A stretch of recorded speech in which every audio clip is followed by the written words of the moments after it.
Paviću, ima li ikakve političke logike ovaj bojkot? Kosovo, neki... Ne, Kim. Kim. Kim sam mislio. Ja sam isto mislio Kina. Dobro, nisam bio dovoljno jasan. Ja sam pomislio koji bojkot u Kini. Dakle, šta bi, mislim, pošto Vučić generalno ima taj koncept, njegovi glasači imaju utisak da će on na kraju da prevesla sve. Šta? Mora da ima neku ideju. Šta mu je ideja? Da. Sad smo Branko i ja napravili za ovaj naš kanal. Pa smo razgovarali na tu temu. Znači, dan posle tih izbora.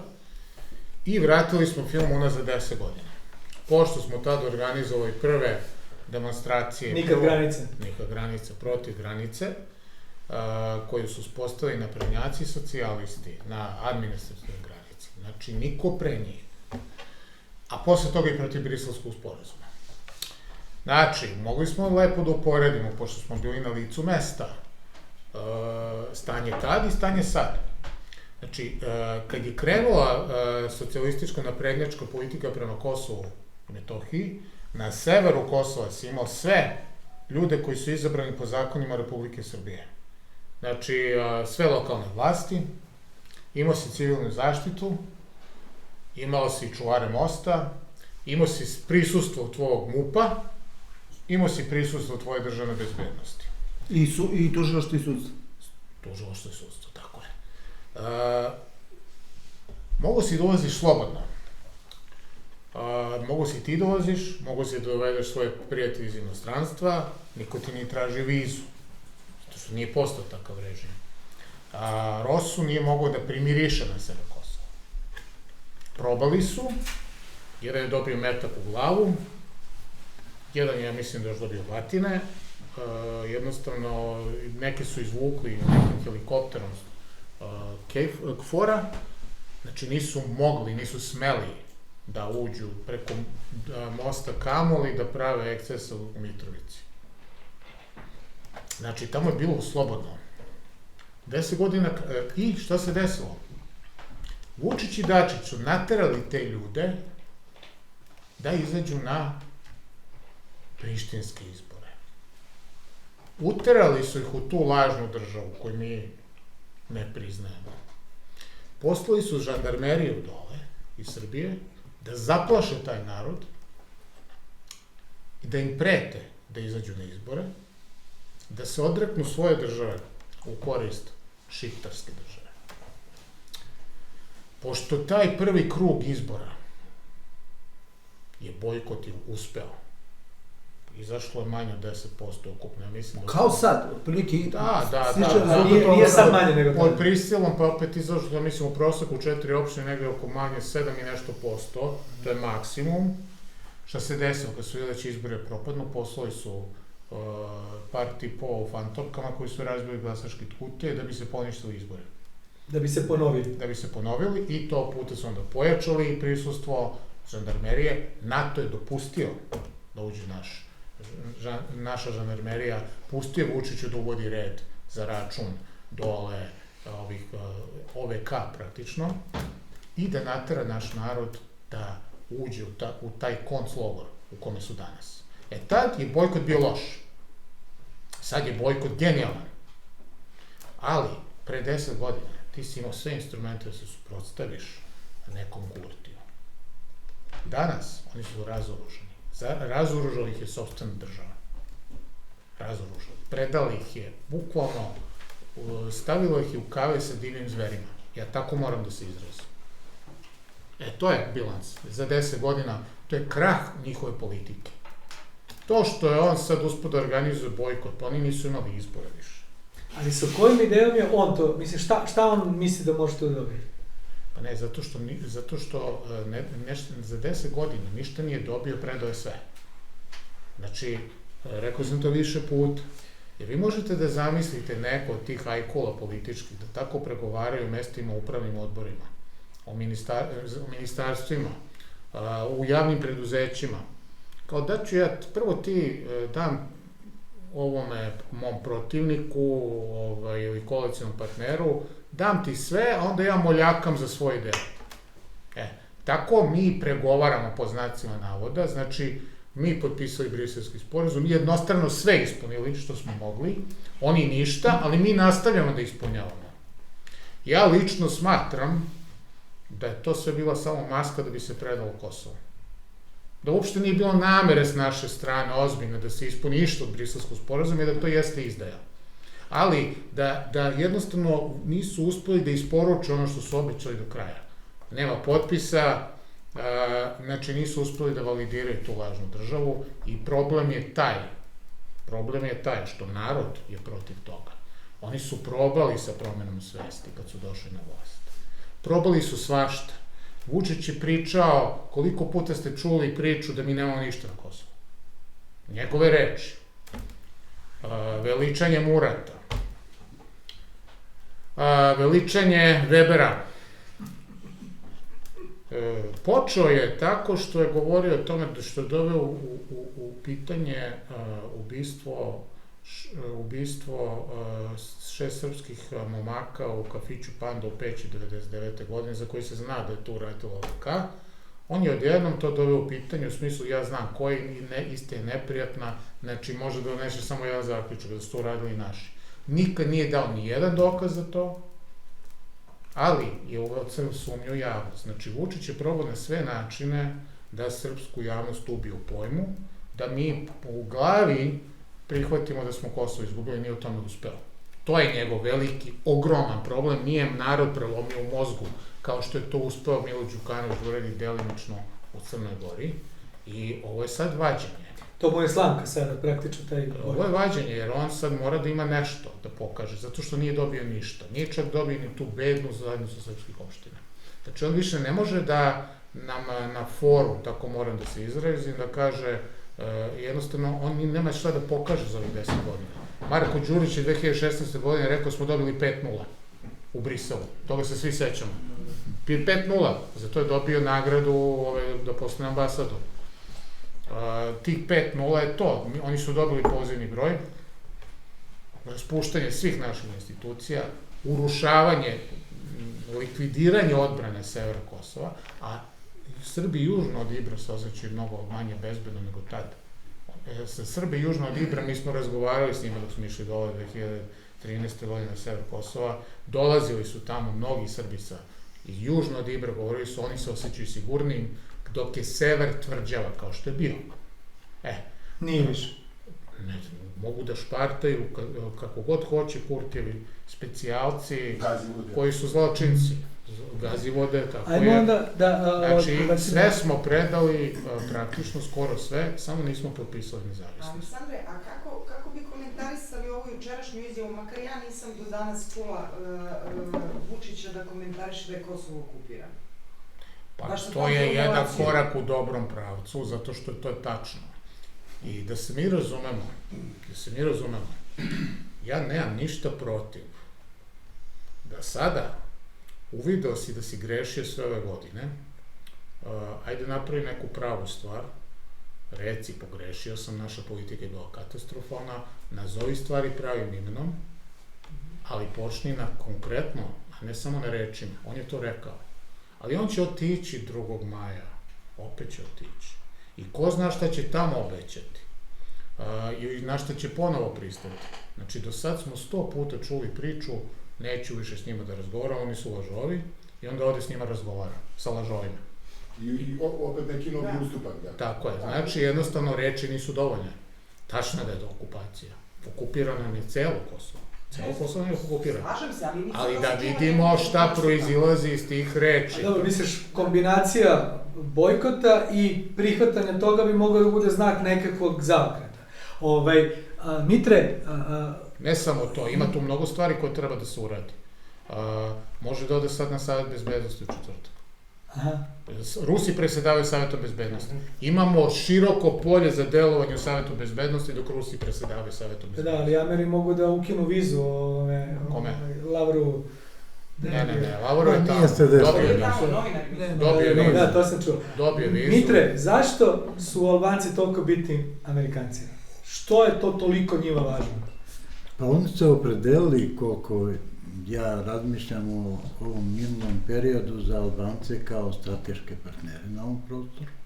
iz različitih kriterijuma, pa u krajnjem i demografskog, a i prostora same Albanije na jugoistoku Evrope. Oni već izgrađuju dole 3 baze, jednu pomorsku, jednu za specijalne snage, jednu za kopnenu vojsku i naravno tu računaju sad na Bonstil.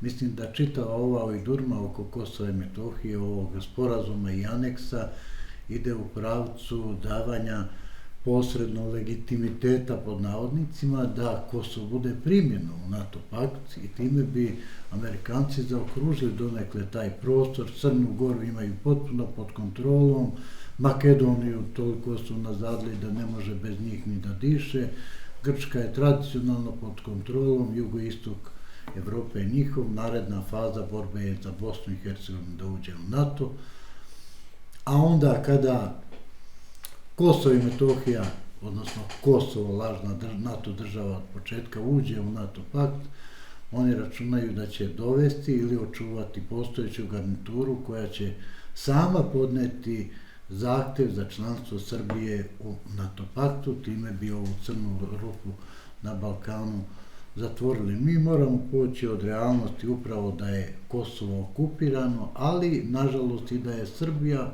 poluokupirana.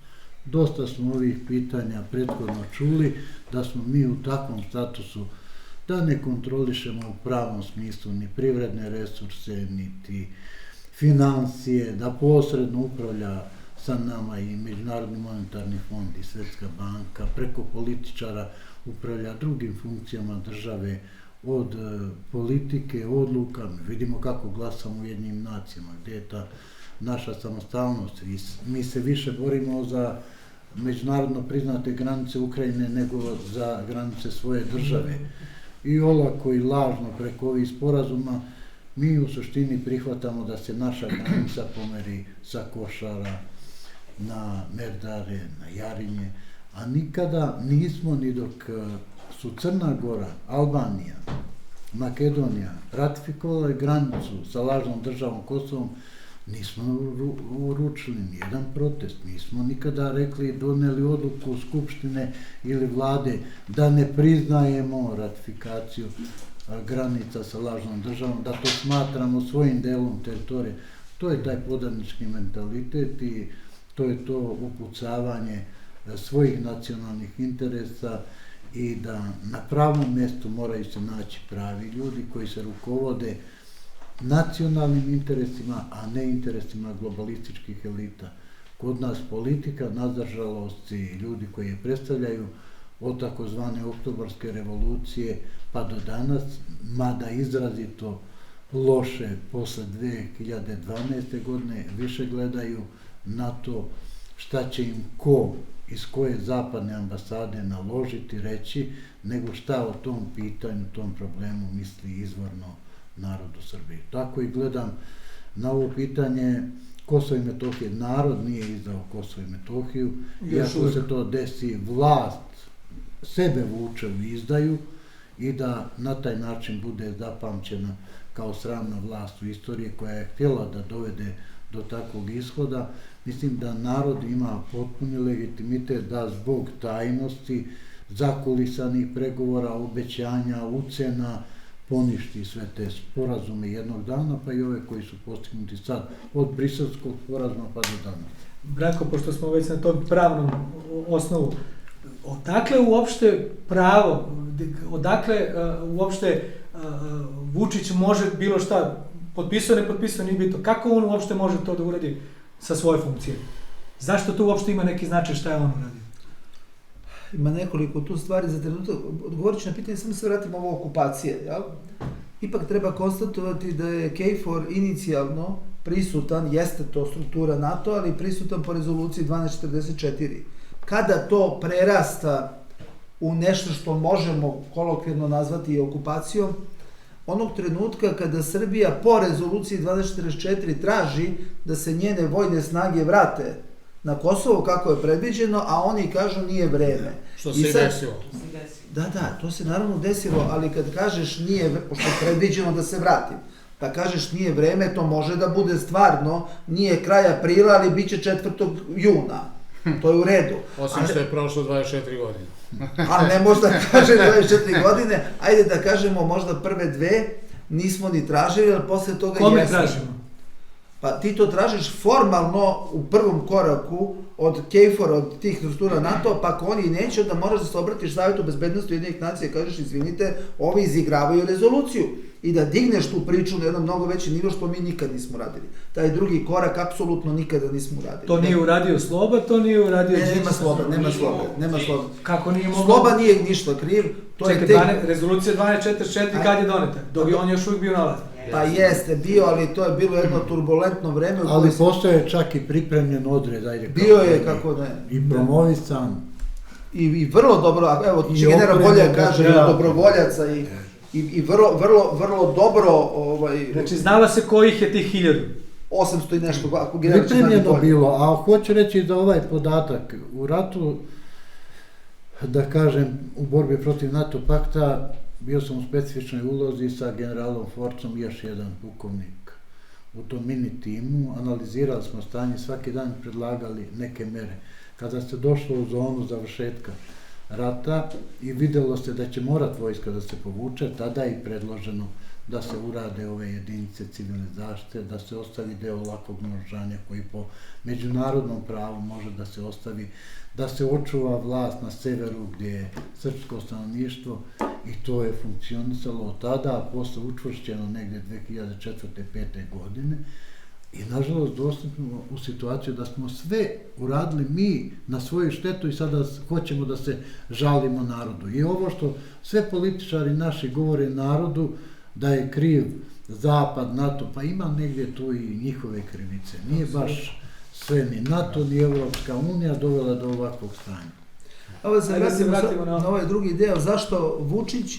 Prvo da moramo napravimo vrlo veliku razliku između toga šta važi u međunarodnom pravu izvan Srbije, a šta važi u Srbiji.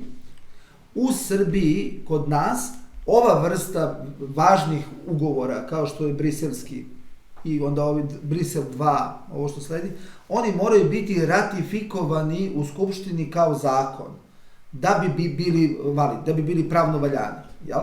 Ali to ne znači da oni nemaju dejstvo izvan granica Srbije, u međunarodnom pravu. Dakle, bez obzira što po našem ustavu formalno predsjednik nije ovlašćen da vodi tu vrstu samostalne politike, ona nju utvrđuje Narodna skupština i vlada naše zemlje, u međunarodnim odnosima sve što kaže predsjednik ili ministar spoljnih poslova ili predsjednik vlade, smatra se da je rekla Srbija.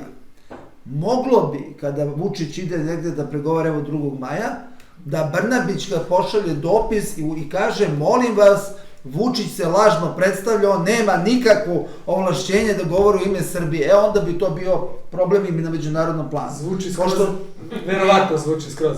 Ja mislim što će to dogoditi. Prvo sam ubeđen da neće ići ovo što Aleksandar priča. Ja sam udahli, kako si došao do tog zaključka? Kad svi znamo čvrstinu, nikad se to nije dogodilo.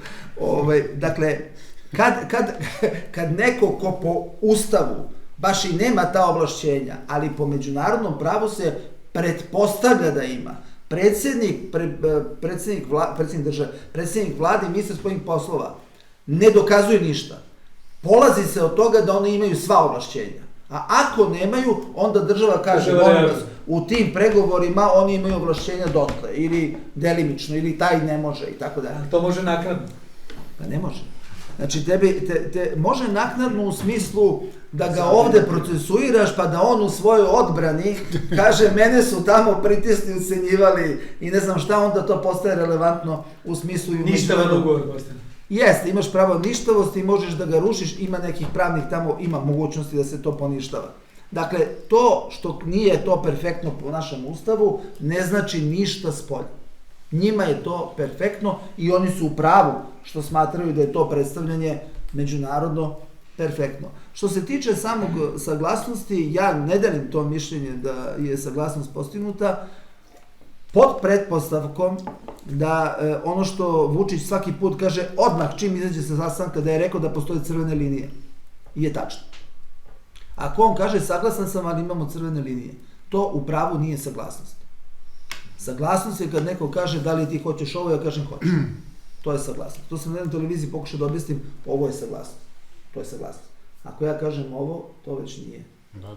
To već nije. Znači sad, ne znam, dogovaramo se general i ja kažem od meni, Branko, bi ti ovo kupio, ja kažem ja hoću, on kaže cenu, ja kažem i cena je u redu, samo ću ti platiti na ratama u 7 godina. To je ipak nova ponuda. To više nije ponuda da li hoćeš ovo da kupiš po toj ceni, nego kontra ponuda. Tako da, u tom smislu... Sad ispadne da Vučić vodi vrhunski pregovor. Ne kažem ja da on vodi vrhunski pregovor, ja samo kažem da ne vidim ni jedan nacionalni interes da se insistira na tome da je Srbija prihvatila nešto što bi bilo izričito na štetu Srbije, ako imamo argumentaciju koja može to sve da dovodi u pitanje i da kaže to se nije dogodilo. Prema tome, baš me briga da li to koristi Vučiću ili ne, mnogo koristi Srbiji. Evo, svi smo mi sutra dan, evo, čarobni štapić i mi smo sad svi vlast. A prethodno smo rekli da Vučić se jeste saglasio. Pa gotovo je, braco moj. Ti si se saglasio, ti si bio vlast i to sad važi i za tebe. Samo da dodam ovdje da se Oni ubaci. objavili taj sporazum na sajtu Evropske unije ili ne znam... Tekst nije sporan. Da li je Vučić bio u obavezi da kaže ja nisam saglasio?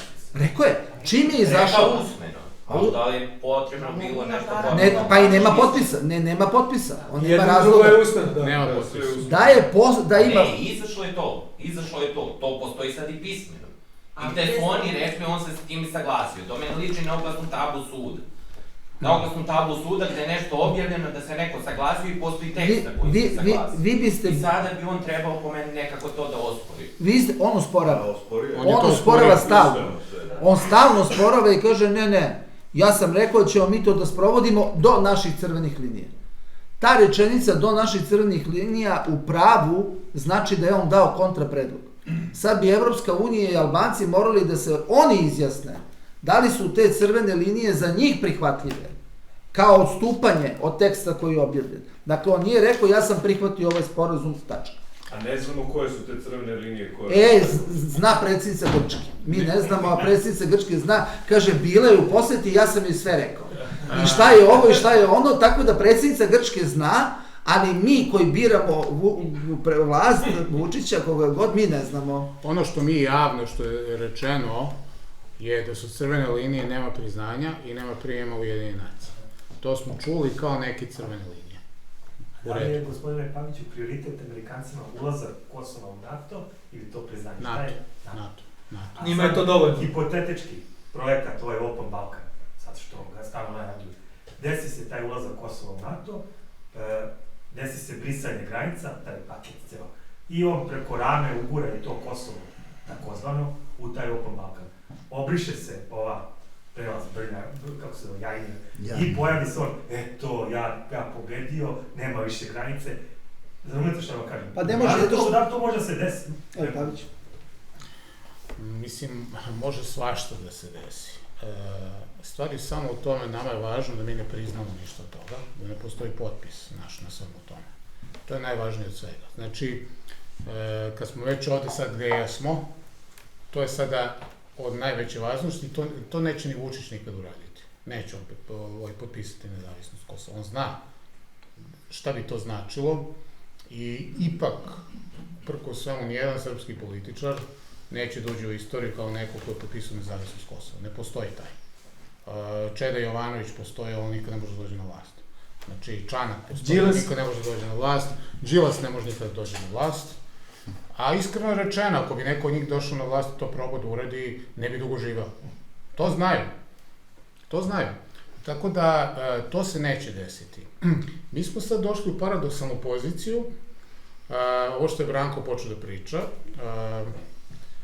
bukvalno, uprko svemu što smo rekli sad o Vučiću, mi njega branimo pred ovim koji jednostavno samo vide njega pre bilo čega drugog, u smislu da mi smo na stanovištu da ga treba držati za reč, nije potpisao, nije ni usmeno prihvatio sve, a postoji jedna škola ovde, mislim, to su ljudi, patriote, nema sumnje, ali oni smatraju Vučić još od početka izdajnik i naravno, mi smo Mi smo među prvima rekli da je to izdaja bila ovo što smo pričali 2012. i 2013.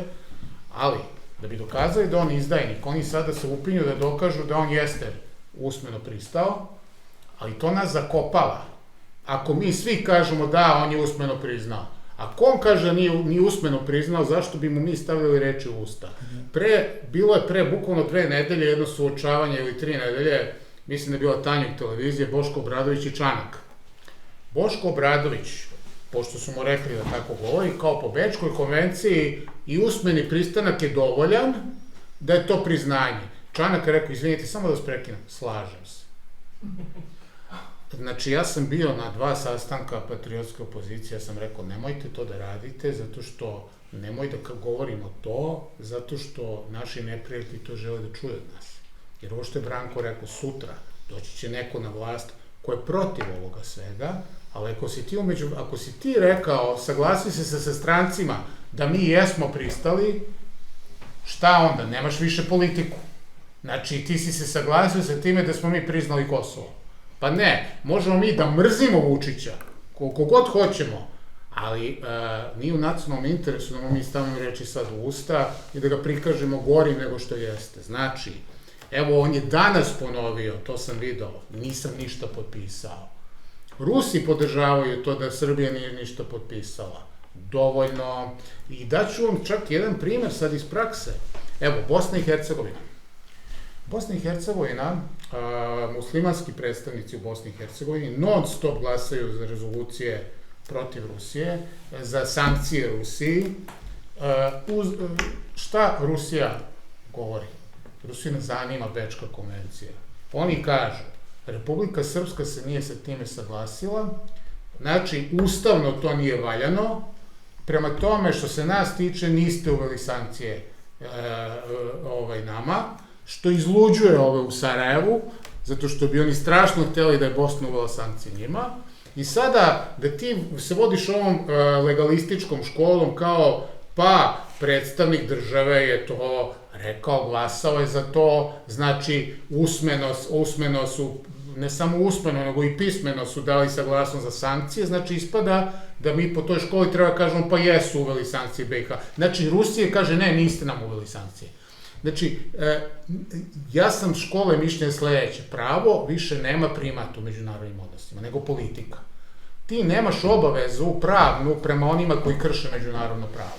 Znači, ako Amerikanci krše međunarodno pravo, ne mogu oni tebe da teraju da se ti držiš međunarodnog prava prema njima. Sa Rusima, sa Kinezima, da, sa Amerikancima, sa Englezima, ne. Baš me briga šta piše negde, jednostavno ti ne poštuješ međunarodno pravo i ti nemaš pravo da se pozivaš na njega. Malo se razlikujemo tu, Aleksandar i ja.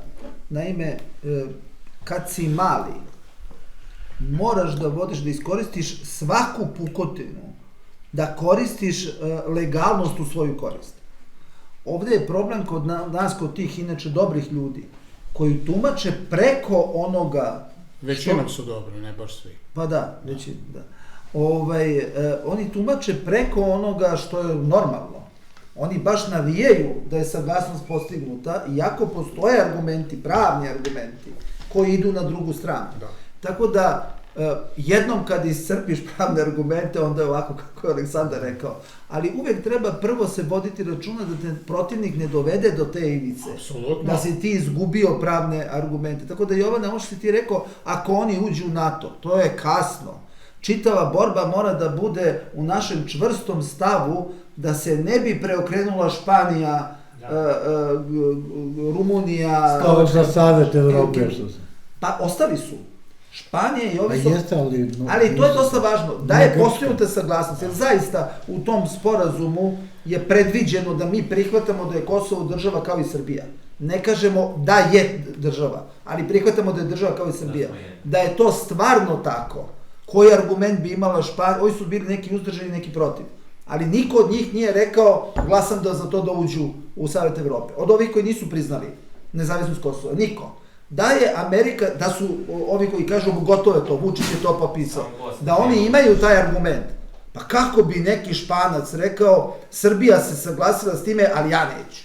A ne može Rusija to da kaže. Ako se Srbija saglasila, ne može Rusija to da kaže, će reći, pa taman su se dva naroda koji imaju sukobe vekovima nešto dogovorili i sad ti gore hoćeš da praviš probleme na Balkanu. Tako da, načelno sve ovo što je Aleksandar rekao je i po mom mišljenju ispravan stav, ali uvek moraš koristiti svaki zarez, svaku tačku, svaku poziciju i ne prepuštati protivniku ništa. A ne, mi se slažemo oko toga, znam. Nego samo ne može Amerikanac da se meni poziva na međunarodno pravo kad sa mnom razgovara. O tome se radi. A ja se izvinjavam, kako komentarišete, jučerašnja izjava je bila, kinesko ministarstvo inostranih poslova dovodi u pitanje suverenitet bivših SSSR. A ne, ambasador iz Francuske. To je ambasador i oni su ga demantovali. Branko, još jedna stvar mi je tu jako zanimljiva. Dakle, taj famozni kapitalistički pristup, imovina je neotuđiva i tako dalje. Znači, država Srbija ima nesporno ogromnu imovinu u infrastrukturi, u nekretninama, u firmama i tako dalje. Kako sad oni u svojoj glavi mogu da pomire tu varijantu? Šta oni predlažu u tom smislu? Nemaju oni tu dilemu, više su uzeli Rusima pare. Uopšte oni nemaju kako oni imaju. Moram da kažem da to, ovde je govoreno koliko je Zapad otklizao, ali setite se, kad su došli nekakvi bankarski problemi na Kipru, da je tada Nemačka, pre Ukrajine, pre svega, tada je Nemačka bila progurala stav da to, oni koji su deponovali pare u banci, oni treba da snose gubitak i od njih da se uzmu pare. To nikad nije bilo. Ošišani su i tako, postoji termin na engleskom. Tako je. Took a haircut. Tako je. Tako da to njihovo, kao princip, pa nešto, Dakle, ali dobro, ali kako bi se to pravno, mislim, šta su predvideli za to? Šta sad, imaš imovinu jedne zemlje i ti sad staviš šapu i sad to više nije imovina. Pa da. Pošto je bila država, ovo je nova država, sad to pripada državi, možemo nešto oko crkvene imovine da razgovaramo, ali i to samo do nivoa koji si ti ostvarivao neka prava 90. godina, kad je bilo ono vraćanje zemljišta u restriktivnoj meri. Tako da, kad govorimo o crkvenom zemljištu na Kosovu i Metohiji, ovo što Albanci ne daju, što bi morali, to je otprilike na nivou 10% crkvene zemljišta koja je inače stvarno bila njihova, koja je bila u nekoj vrsti restitucije 90. godina, a ne ono što su stvarno imali pre Drugog svjetskog rata. Pa ni to se ne da. O tome mogu malo da razgovaraju, inače oni uopšte to ne trepnu ni jednog trenutka. Nemojte da pomislite da njima pravo nešto znači. Njima je pravo samo vođenje rata drugim sredstvima. Evo, ja sam učestvovao u pregovorima diplomatskim ispred Republike Srpske posle Dejtona. Godinu dana posle Dejtona, do 2 godine posle Dejtona, oni su na svakom koraku pokušali da ruše Dejton u njihovu korist. Oni su odmah skoro počeli da govore ne o slovu Dejtona, nego o duhu Dejtona. A duh možda tumačiš kako god želiš. Nametnuli su neko veće za implementaciju koje apsolutno ne piše nigde u Dejtonu, ne postoji to.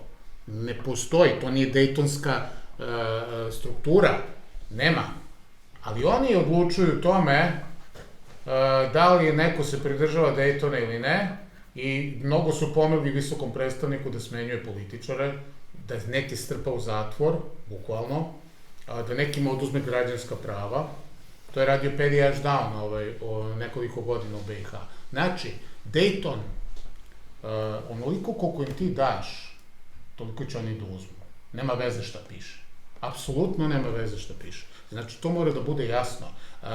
Oni rade kao što su radili s Indijancima. Znači, završi se jedan rat sa nekim indijanskim plemenom, ova zemlja će da bude vaša dok je nebo plavo i trava zelena. Sledeće godine krenu na njih ponovo, pa ih sabiju još, pa onda ponovo. Isto i tako dok ih nisu sabili u rezervate. Naći će oni povod da prekrše sporazum. Evo, kome nije dovoljno da čuje ovo što je govorio prvo Angela Merkel, pa Hollande, na kraju Porošenko. Minski sporazumi nisu značili ništa, samo kupovinu vremena. To, oni su sami na kraju priznali da ono što su oni potpisali, da nema nikakvu vrednost. Pa to isto važi za sve njihove sporazume. To je takva civilizacija, to je anticivilizacija. Ne možeš, ako si ti legalista sa njima, poješćete. Ostaće ti na kraju samo to, taj papir. Šta ćeš s njim da radiš?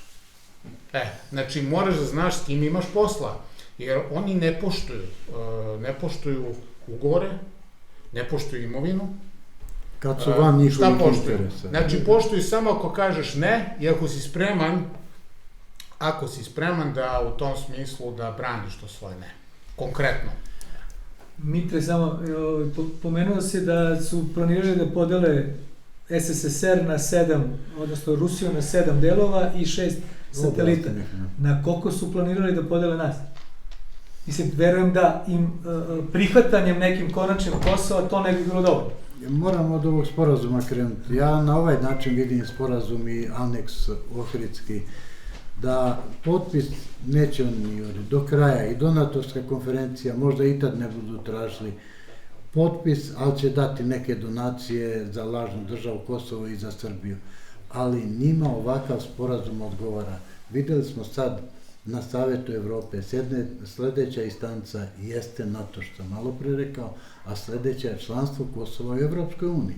Neka politička elita koja ostane na vlasti ili izabrana povoljna za njih, elita koju budu oni namestili, da i dalje nastavi proces, reći će sutra, kao što i sad pojedini političari vlasti govore, pa šta ćemo mi, ne možemo mi da sprečimo ulazak Kosova u NATO.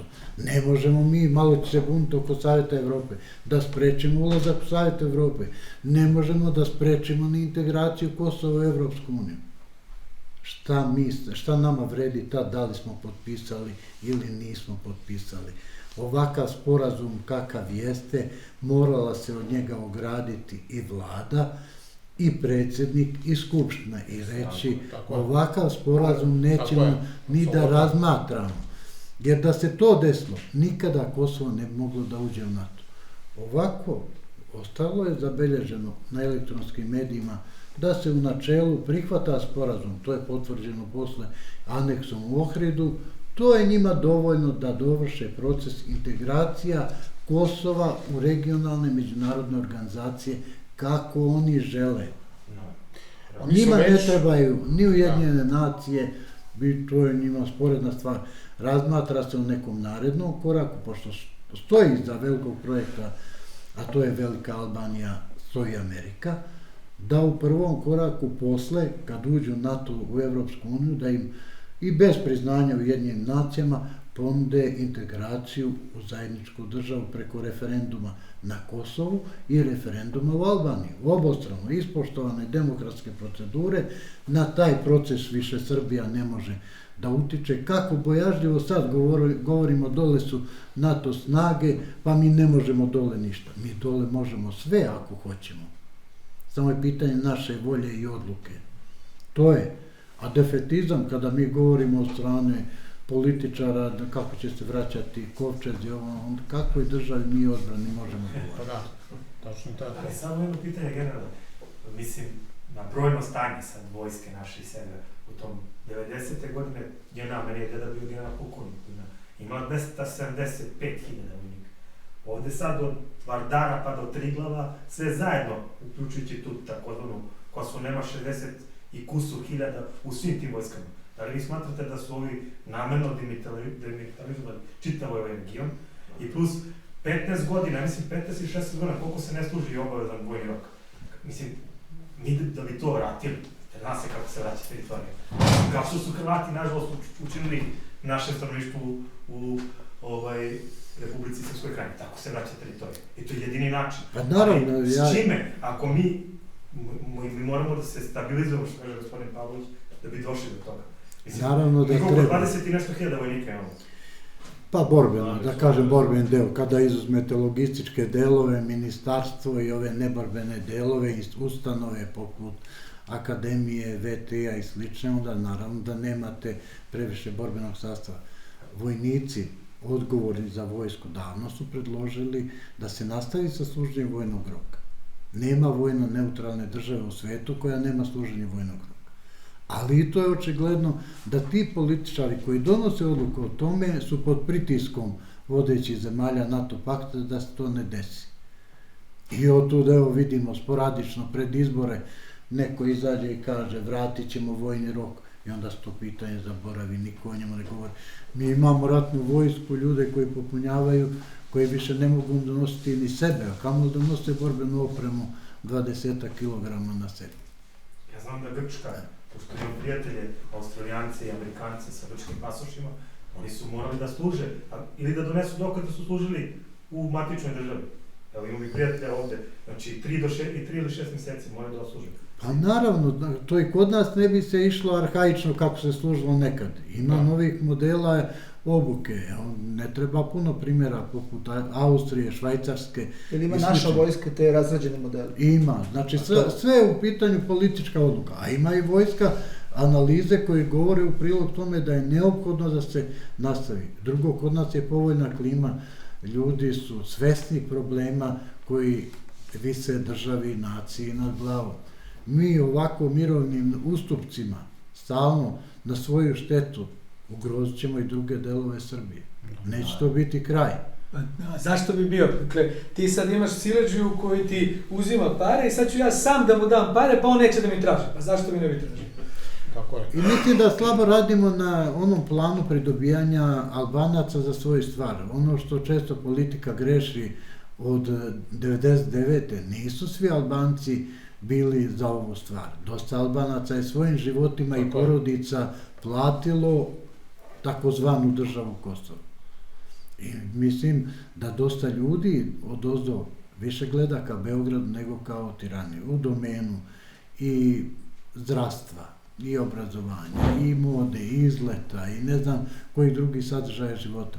To ne treba ljudima uskratiti, naprotiv, to treba popularisati. I ono što država naša ne radi, a ne radi, ne vjerujem, ni BIA, ni MUP, da registruju sve ove zločine i da oni dobro znaju da će jednog dana se Srbija svojim organima vlasti vratiti na Kosovo i Metohiju, pa nek ti razmišljaju kada prave zasede, kada ubijaju, da kažem, naše ljude na ulicama, na svetkovinama, u crkvama, premlaćuju popove, da znaju da to se može desiti i za 2 godine, za 15 godina, ali jednog dana će doći srpska država do. Da. Kako su to Rusi, na primjer, uspeli sa Čečenima? To je to, mislim, to je to što pričate. Pa to je taj modul, naravno, popularni deo normalne, civilizovane, da kažem, populacije, pogotovo mlađe, pridobijete za sebe. A verujte, dobar deo ljudi na Kosovu smatra da oni imaju državu dok imaju Bonci ili Amerikanci dole. Ono dana kad njih ne bude, pa ima ljudi koji imaju prijatelji među Srbima, kaže ako krenete, recite mi da znam. A tim ljudima upravo treba reći, ne bežite, vi ostajte tu, tu je vaše mjesto. Neka beže oni koji ste ogrešili u zakon. Meni je pokojni general Delić rekao pre jedno 6 godina, da ga jednom prilikom, znači tu ima možda manje od 10 godina, da ga je zvao jedan bivši komandant OVK, da se nađu u Novom Sadu. I našli su se. I rekao mu je, kaže, onog trenutka kada ste vi spremni da se vratite, 3000 ljudi mojih ti stavljaju na raspolaganje. To je sigurno nije izdvojen incident. Bilo bi toga, jer oni beže odande. Izašao čak i zvanično podatak juče da su oni od 2021. godine izgubili 100.000 radno sposobnih ljudi da je otišlo, da je pobeglo odande. Ako mogu, pored ovoga o čemu je Aleksandar govorio da smo išli i tako bili, prošle i pretprošle godine u nekom privatnom aranžmanu nekog manjeg društva, po jedno 3-4 dana smo išli, ali ovaj južni deo, ne severni deo, nego južni s kraja na kraj. Uglavnom, naravno, manastiri, ali od, da kažemo, Štrpca, pa Velika Hoča, pa Spavanja, govorim, pa Visoki Dečani. Imali smo blagoslov, pa smo spavali tamo. Jedna stvar je za te ljude, kad mi kažemo naši ljudi u enklavi, naravno da su ugroženi na razne načine, ali samo jedna stvar ih u stvari brine, da Srbija odustane od Kosova i Metohije. Kad znaju da je Srbija za Kosovo i Metohiju, to je čvrst narod, to što je ostalo, to je organizovano, čvrsto. Svi su oni prošli i zatvore i pucanja i čuda, sve je to već potpuno, uopšte ne reaguju plašljivo, nego na jedan potpuno drugi način. To je jedan utisak. Drugi utisak je kada idete, to je dakle praktično celom širinom Kosova i Metohije. To, spustimo se na Prizren, pa od Prizrena do Peći. To je cela širina. Pa vi ćete u toj celoj vožnji možda da sretnete 4 kamiona. Nema ničeg do. U smislu da to nešto postoji. Onda ja, pošto se bavim privrednim pravom, mislim sad se više ne bavim ničim, ali nekad sam se bavim privrednim pravom. Idemo sad taj deo, da kažemo, obodni od Prištine, pa tamo ima ta njihova privredna zona i tako dalje. I sad ja to gledam, pošto sam bio u 101 fabrici, pogonu i sve ostalo. Stvarno, masa raznih hala, 40 puta 80 i tako dalje.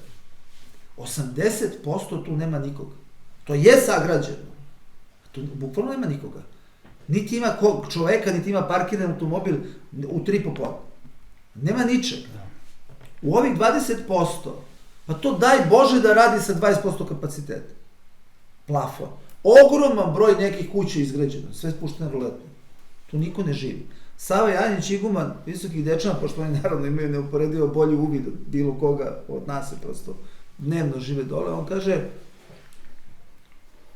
gornji nivo cifre Albanaca na Kosovu, 1 milion. Gornji. I to kaže, ja to koristim 1.100.000 kad sam sa strancima, da ih privikavam da nije 2. A kaže, mnogo je približnije ispod 1 milion sada. Pre vizne liberalizacije. Znači, ova vizna liberalizacija, to je fenomenalno. Tamo niko živi neće ostati, osim ako nije moj vršnjak i stariji. Niko. I nešto će žena da ostane, ali drugo neće nikad ostati. Tako da, to tamo stvarno ne funkcioniše i kad god se sretnemo, pošto tamo imate ove policajce njihove, koji čuvaju, pogotovo u Prizrenu i pa i svuda čuvaju. Ovaj u Visoki Dečani ne, to je ove snage, a ovo su policajci kod Peći, kod Bogorodice Ljeviške i tako dalje. I sad uđete u razgovor sa njim. To su obično ti opet neki malo stariji, pamte ono vreme. I sad reč po reč, znaju svi srpski naravno i hoće da pričaju. I kažemo onako, pa dobro, nije ono bilo baš sve tako loše. On kaže, kakvi loše. Jer zapravo oni se sad suočavaju, evo imate 24 godine svoju državu, evo, imate svoju državu. To ni na šta ne liči, to za njega, može ako si deo organizuje kriminalne grupe, pa u tom smislu.